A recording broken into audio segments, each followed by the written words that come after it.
After thinking it over for some time, Harold decided to go for a walk in the moonlight. There wasn't any moon. And Harold needed a moon for a walk in the moonlight. And he needed something to walk on. He made a long, straight path, so he wouldn't get lost. And he set off on his walk, taking his big purple crayon with him. But he didn't seem to be getting anywhere on the long, straight path. So he left the path for a shortcut across a field. And the moon went with him.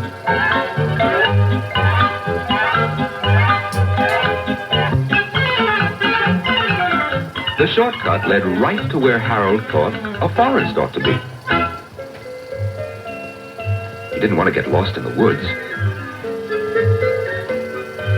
So he made a very small forest with just one tree in it. It turned out to be an apple tree. The apples would be very tasty, Harold thought, when they got red. So he put a frightening dragon under the tree to guard the apples.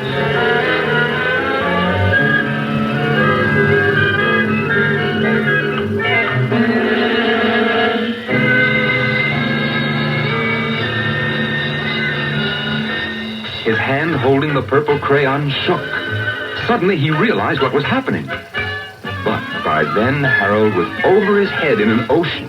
He came up thinking fast.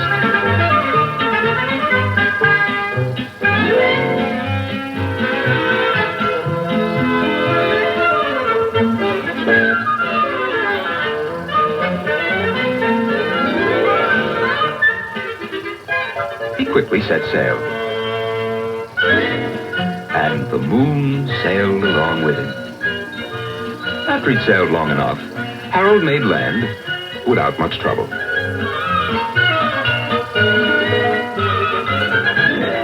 He stepped ashore on the beach, wondering where he was. The sandy beach reminded him of picnics, and the thought of picnics made him hungry.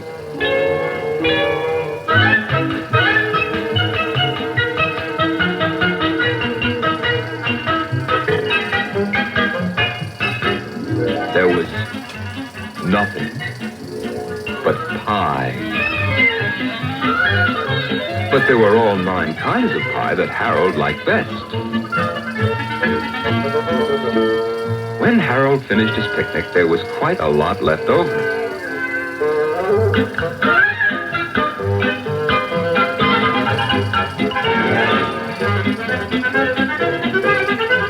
So Harold left a very hungry moose and a deserving porcupine to finish it up.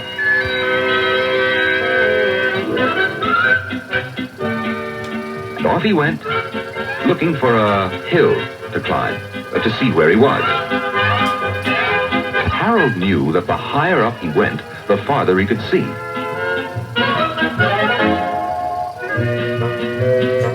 If he went high enough, he thought, he could see the window of his bedroom. He was tired, and he felt he ought to be getting to bed.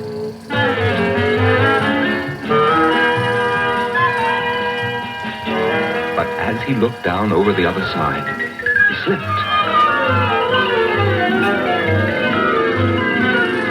Luckily, he kept his wits and his purple crayon.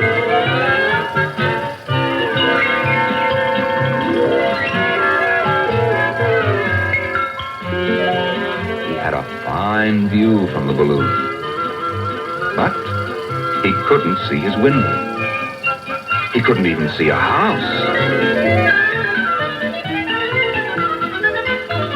So he made a house with windows.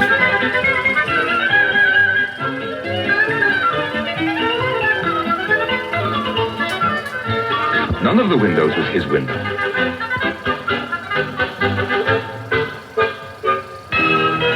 He made some more windows. He made lots of them, made a whole city full of windows. But none of the windows was his window. He couldn't think where it might be. He decided to ask a policeman. The policeman pointed the way Harold was going anyway. and he walked along with the moon, wishing he was in his room and in bed. Then, suddenly, Harold remembered. He remembered where his bedroom window was when there was a moon.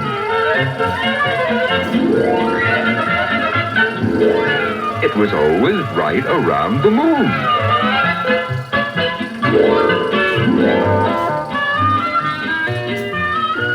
And then Harold made his bed,